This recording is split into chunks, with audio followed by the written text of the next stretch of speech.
नमस्कार मंडळी. हनुमान चालीसा हे हिंदी भाषिक राज्यात लोकप्रिय असलेले हनुमानाचे एक स्तोत्र आहे. या स्तोत्रात 40 कडवे आहेत, म्हणूनच याला हनुमान चालीसा असे म्हणतात.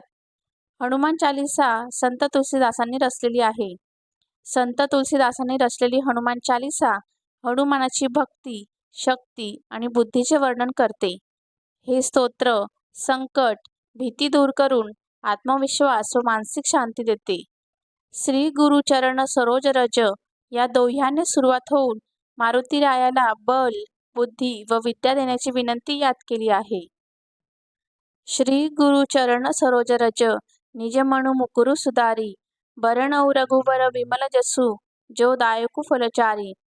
याचा अर्थ असा होतो की श्री गुरु महाराजांच्या चरण कमळांच्या धुळीने आपल्या मनरूपी आरशाला पवित्र करून श्री रघुवीरांचे निर्मल यशाचे वर्णन करत आहोत, जे की चारी फल, धर्म, अर्थ, काम आणि मोक्ष प्रदान करणारे आहे. बुद्धिहीन तनु जानिके सुमिरो पवन कुमार बलबुद्धी विद्या देहु मोई हरऊ कलेश विकार. हे पवन कुमार, मी आपलं सुमिरन करतो. माझं शरीर आणि बुद्धी निर्मल असल्याचं आपण तर जाणतात. मला शारीरिक बल, सुबुद्धी आणि ज्ञान देऊन माझे दुःख आणि दोषांचे नाश करावे. जय हनुमान ज्ञान गुण सागर जय कपीस तिहू लोक उजागर. अर्थ, श्री हनुमानजी आपला विजय असो. आपलं ज्ञान आणि गुण अथाह आहे. हे कपीश्वर आपली जय असो. तिन्ही लोक, स्वर्गलोक, भूलोक आणि पाताल लोकात आपली कीर्ती आहे. रामदूत अतुलित बलधामा अंजनी पुत्र पवन सुत नामा. हे पवनसूत अंजनी नंदन, आपल्यासारखे दुसरे शक्तिशाली कोणीही नाही. महावीर विक्रम बजरंगी कुमति निवार सुमति के संगी. हे महावीर बजरंगबली, आपणात विशेष पराक्रम आहे. आपण अशुद्ध बुद्धी दूर करणारे आणि शुद्ध बुद्धी प्रदान करणारे आहात. कंचन बरण बिराज सुबेसा कानन कुंडल कुंचित केसा. आपण सोनेरी रंग, सुंदर कपडे, कानात कुंडल आणि कुरळे केसांनी सुशोभित आहात. हात वज्रोर ध्वजा बिराजे कांधे मुंज जनेऊ साजे. आपल्या हातात वज्र आणि ध्वजा आहे आणि खांद्यावर मुंजीच्या जानव्याची शोभा आहे. शंकर सुवन केसरी नंदन तेज प्रताप महाजगवंदन. विद्यावान गुणी अति चातुर राम काज करिबे को आतुर. शंकराचे अवतार हे केशरीनंदन, आपला पराक्रम आणि महान यशाची संसारभरात वंदना होते. आपण प्रकांड विद्येचे ज्ञाता आहात. गुणवान आणि अत्यंत कार्यकुशल होऊन श्रीरामाचे काम करण्यास उत्सुक आहात. प्रभु चरित्र सुनिबे को रसिया राम लखन सीता मन बसिया. सूक्ष्म रूप धरी सियहि दिखावा बिकट रूप धरी लंक जरावा. आपण श्रीरामचरित ऐकण्यास रस घेता. श्रीराम, सीता आणि लक्ष्मण आपल्या हृदयात वास करतात. आपण आपलं लहानसं रूप धारण करून सीतेला दाखवले आणि भयावह रूप घेऊन लंकेला दहन केले. भीमरूप धरी असुर सहारे रामचंद्र के काज सवारे. आपण विकराळ रूप घेऊन राक्षसांचे वध केले आणि श्रीरामचंद्रांच्या उद्देशांना यश मिळवून दिले. लाय सजीवन लखन जियाए श्री रघुवीर हर्षि उर लाए. आपण संजीवनी बुटी आणून लक्ष्मणाचे प्राण वाचवले, ज्याने आनंदी होऊन श्रीरामांनी आपल्याला हृदयाशी लावले. रघुपति कीन्ही बहुत बड़ाई तुम मम प्रिय भरतहि समभाई. श्रीरामचंद्राने आपली खूप प्रशंसा केली आणि म्हटले की तुम्ही माझ्या भरत सारख्या भावाप्रमाणे आहात. सहस बदन तुम्हरो जस गावे असं काही श्रीपती कंठ लगावे. श्रीरामांनी आपल्याला हे म्हणत हृदयाशी लावले की तुमचं यश हजार मुखाने गाजवण्यासारखे आहे. सनकादिक ब्रह्मादि मुनीसा नारद सारद सहित अहिसा. जम कुबेर दिगपाल जहाते कभी कोविद कही सके कहाते. श्री सनक, श्री सनातन, श्री सनंदन, श्री सनत कुमार आदी मुनी, ब्रह्मा आदी देवता, नारद, सरस्वती, शेषनाग सर्व आपले गुणगान करतात. यमराज, कुबेर, इतर सर्व दिशांचे रक्षक, कवी, विद्वान, पंडित किंवा कोणीही आपल्या यशाचे पूर्णतः वर्णन करू शकत नाही. तुम उपकार सुग्रीवहि कीन्हा राम मिलाय राजपद दीन्हा. आपण श्रीरामाशी सुग्रीवाची भेट करून उपकार केले, ज्यामुळे ते राजा झाले. तुम्हरो मंत्र विभीषण माना, लंकेश्वर भय सब जग जाना. आपल्या उपदेशांचे विभीषणाने पालन केले, ज्याने ते लंकेचे राजा झाले, हे सर्व जगाला माहिती आहे. जुग सहस्र जो जन पर भानू, लिहिल्यो ताही मधुर फल जानू. सूर्य अति दूर इतक्या अंतरावर आहे की तेथे पोहोचण्यास 1000 युग लागतात. अशा 2000 योजनांच्या अंतरावर स्थित सूर्याला आपण एक गोड फळ म्हणून घेऊन गेला. प्रभु मुद्रिका मेली मुख माही, जलधि लांगी गए अचरज नाही. दुर्गम काज जगत के जेते, सुगम अनुग्रह तुम्हरे तेते. आपण श्रीरामचंद्राची अंगठी मुखात ठेवून समुद्र पार केलं, यात आश्चर्य करण्यासारखं नाही. संसारात जितकेही अवघड काम असलं तरी ते आपल्या कृपेनं सोपं होऊन जातं. राम दुआरे तुम रखवारे, होत ना आज्ञा बिनु पैसारे. सब सुख लहे तुम्हारी सरना, तुम रक्षक काहू को डरना. श्रीरामचंद्राचे दारावरील आपण राखणदार आहात, ज्यांच्या आज्ञेशिवाय कोणालाही आत प्रवेश मिळू शकत नाही. अर्थात आपल्या प्रसन्न केल्याशिवाय रामकृपा दुर्लभ आहे. आणि आपल्या शरणी येणारा प्रत्येक भक्त आनंद प्राप्त करतो आणि आपण रक्षा करणारे असल्यावर भीती अजिबातही राहत नाही. आपण तेजस मारो आपे, तीनों लोक हाकते कापे. भूत पिशाच निकट नहीं आवे, महावीर जब नाम सुनावे. आपल्याशिवाय आपला वेग कोणीही थांबवू शकत नाही.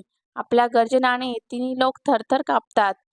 जेथे महावीर हनुमानांचे नाव घेतलं जातं तेथे भूत पिशाच जवळ देखील फिरकत नाही. नासे रोग हरे सब पीरा, जपत निरंतर हनुमत बीरा. वीर हनुमान आपला निरंतर जप केल्याने सर्व रोग दूर होतात आणि सर्व पीडा नाहीशा होतात. संकट ते हनुमान छुडावे, मनक्रम वचन ध्यान जो लावे.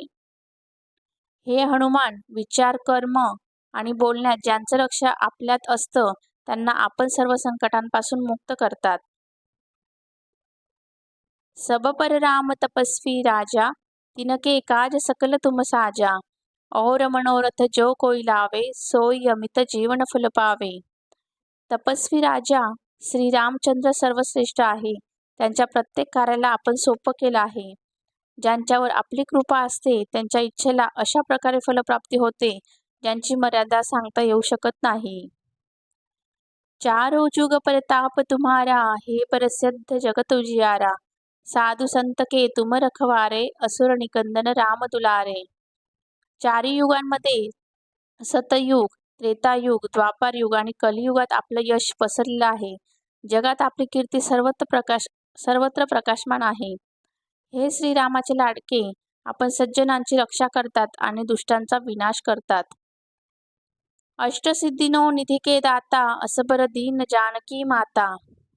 आपल्याला देवी जानकीकडून असे वरदान प्राप्त आहे ज्याने आपण कोणालाही 8 सिद्धी आणि 9 निधी देऊ शकतात. 8 सिद्धींमध्ये एक आहे अणिमा. अणिमा म्हणजे ज्यात साधक कोणालाही दिसत नाही आणि अवघड ते अवघड पदार्थात प्रवेश करतो. दुसरी सिद्धी आहे महिमा, ज्यात योगी स्वतःला खूप मोठं बनवतो. तिसरी आहे गरिमा, म्हणजे ज्यात साधक स्वतः वजनदार बनवू शकतो. चौथी आहे लघिमा, ज्यात साधक हवं तितकं हलका होऊ शकतो. प्राप्ती, ज्यात इच्छित पदार्थाची प्राप्ती होते. प्राकाम्य, ज्याने इच्छेनुसार पृथ्वीत सामावू शकतात आणि आकाशात उडू शकतात. ईशित्व, ज्याने सर्वांवर शासन करण्याचं सामर्थ्य प्राप्त होतं. आणि वशित्व, म्हणजे ज्यात दुसऱ्यांना वश करता येतं. राम रसायन तुम्हरे पासा, सदा रहू रघुपती के दासा. आपण निरंतर श्री रघुनाथाच्या शरणात राहतात, ज्यामुळे आपल्याकडे वृद्धापकाळ आणि असाध्य आजारपणाला नाश करण्यासाठी रामनाम औषधी आहे. तुम्हरे भजन राम को पावे, जन्म जन्म के दुःख विसरावे. आपलं भजन केल्याने श्रीराम प्राप्त होतात आणि जन्म जन्मांतराचे दुःख दूर होतात.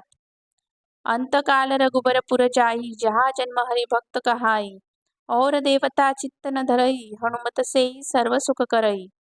आपल्या शरणात राहूनच अंतिम काळात श्री रघुनाथ धाम अर्थात वैकुंठात जाता येऊ शकतं आणि जिथे जन्म मात्र हरिभक्ताच्या रूपात मिळतो. हे हनुमान, आपली सेवा केल्याने सर्व प्रकारचे सुख प्राप्त होतात आणि मग इतर देवतांची गरज भासत नाही. संकट कटे मिटे सब पीरा, जो सुमिरे हनुमत बलबीरा। जय जय जय हनुमान गोसाई, कृपा करो गुरुदेव की नाई। हे वीर हनुमान, आपलं स्मरण केल्याने सर्व संकट आणि वेदना नाहीशा होतात. हे स्वामी हनुमान, आपली जय असो, जय असो, जय असो. आपली माझ्यावर कृपालू श्री गुरुसमान कृपा असो. जो सत बार पाठ कर कोई, छूट ही बंदी महासुख होई. जो यह पडे हनुमान चालीसा, होय सिद्धी साखी गौरीसा. 100 वेळा हनुमान चालीसा पाठ केल्याने सर्व बंधनातून मुक्ती मिळेल आणि परमानंद मिळेल. भगवान शंकर साक्षी आहे की याचे पठण केल्याने सर्व मनोकामना पूर्ण होतील, निश्चित यश प्राप्ती होईल. तुलसीदास सदा हरिचेरा, कीजे नाथ हृदय मह डेरा. हे नाथ हनुमान, तुलसीदास सदा श्रीरामाचे दास आहे, म्हणून आपण त्यांच्या हृदयात वास करा. पवनतनय संकट हरण, मंगल मूर्ती रूप. राम लखन सीता सहित, हृदय बसव सुरभूप. हे संकटमोचन पवन कुमार, आपण आनंद मंगळ स्वरूप आहात. हे देवराज, आपण श्रीराम, सीता आणि लक्ष्मणासह माझ्या हृदयात राहावे हीच इच्छा. बोल बजरंग बली की जय, पवनपुत्र हनुमान की जय, सियावर रामचंद्र की जय. मंडळी, आजच्या धावपळीच्या आयुष्यात मन शांत ठेवणे सोपे राहिलेले नाही. अशा वेळी हनुमान चालीसा ही केवळ एक धार्मिक रचना न राहता ती आत्मविश्वास वाढवणारा आणि मनाला स्थैर्य देणारा आधार ठरते.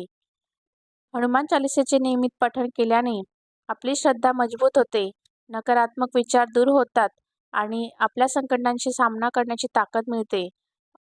हनुमानजींच्या भक्तीतून आपल्याला निष्ठा, सेवाभाव आणि धैर्य याचे महत्त्व कळते.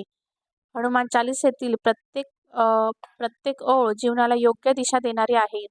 म्हणूनच शब्दांपेक्षा भावना महत्त्वाच्या ठरतात. श्रद्धेने मनापासून केलेले पठण हेच हनुमान चालीसाचे खरे फल आहे.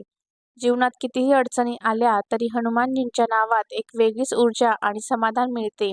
हेच या पवित्र स्तोत्राचे खरे सार आहे. त्यामुळे आपण रोज हनुमान चालीसाचे पठण जरूर करावे. तर मंडळी, तुम्हाला हा व्हिडिओ आवडला असेल तर व्हिडिओला एक लाईक करा, जास्तीत जास्त शेअर करा, चॅनलला सबस्क्राईब करा आणि कमेंटमध्ये सर्वांनी जय श्रीराम किंवा संकटमोचन महाबली हनुमान की जय असे नक्की लिहा. धन्यवाद.